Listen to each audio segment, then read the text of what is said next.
when you get injured, it's like the amount of force that went in exceeds the amount that you can absorb. Right. So the only way to increase that is to add strength, which is to say you can't just be bendable. You have to be strong bendy, right? You have to have ranges that you can control. And it's like this. If you acquire something passively, like if you get into the splits passively after a warm-up and I say, okay, well, can you kick your leg all the way over your head to 180?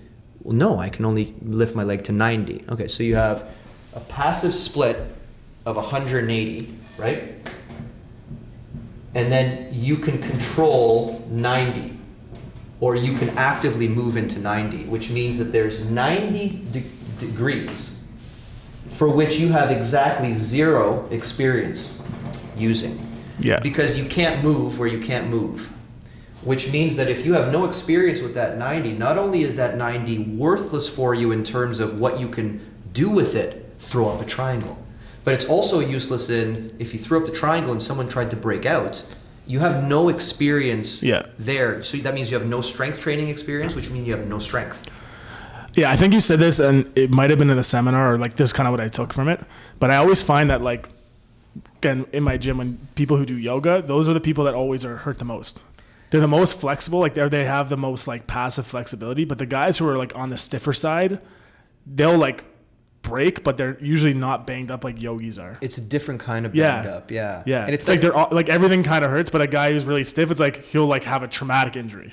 It's messed up because stiffness, the way it's talked about in the general population, is a bad thing. But in my profession, to have a tissue that's stiff is to say that it's responsive and that it can take direction properly, right? So you're right in saying that there's these two boundaries, like people who make themselves flexible via passive means, and then there's people who have no flexibility, but the ranges they have, they're strong. They can at least, they're really strong. So now, if you, it's like our system, if you can somehow marry these two things, where the stiff person is constantly trying to move that way towards more range, but they bring their strength with them.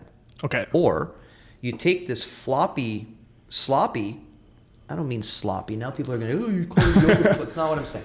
But you take people who acquired the flexibility passively, or they were just naturally flexible, those people have to be brought that way. Correct, yeah. And it is what it is. You can't move where you can't move, and the places that you can't move, you have no experience, which means you've never trained, which means you have no strength there, which means you can't absorb force.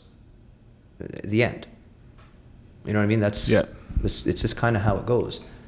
And now you can say, a lot of jiu-jitsu guys will say, well, you don't need to have a lot of ranges of motion, because look at some of these guys. There's some guys who are stiff as shit and they do good at jiu-jitsu.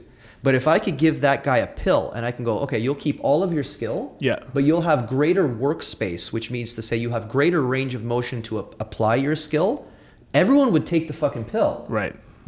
Yeah. So it's like this.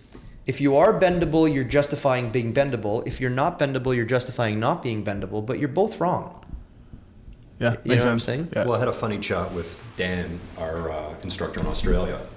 Our FRS instructor. Yes, our FRS instructor in Australia. At False Grip. At False Grip. Dan FalseGrip.com. Good lad. Yeah. And he's explaining, he was talking to like a pro rugby S&C coach and explaining, why they should, maybe explore the system.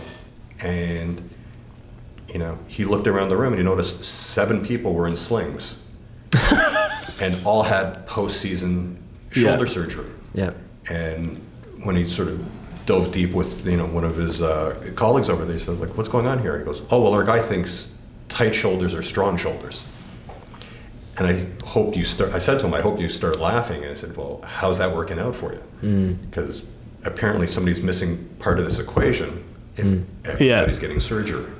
Oh yeah, we're not doing this right. That's the thing that I keep running into is like, we think we're doing this right, and people love having people on podcasts to talk about, like, what do they call them? They're hackers. I'm a biohacker. I'm a biohacker. And I've heard these people, and listen, I'm a specialist in human physiology. Let's just say it. I hear biohackers and I hear people who generally don't understand the laws of human physiology. Like, there's no hacking. It's either you're putting the work in on a repeated basis or you're not. And if you're hacking, whatever benefit you got from hacking will not be there tomorrow. says everything ever published in the history of science, which is the scientific revolution, is like 500 to 600 years old. Yeah. So there is no magic like. God damn it. Yeah, I'm sorry. I keep telling these people.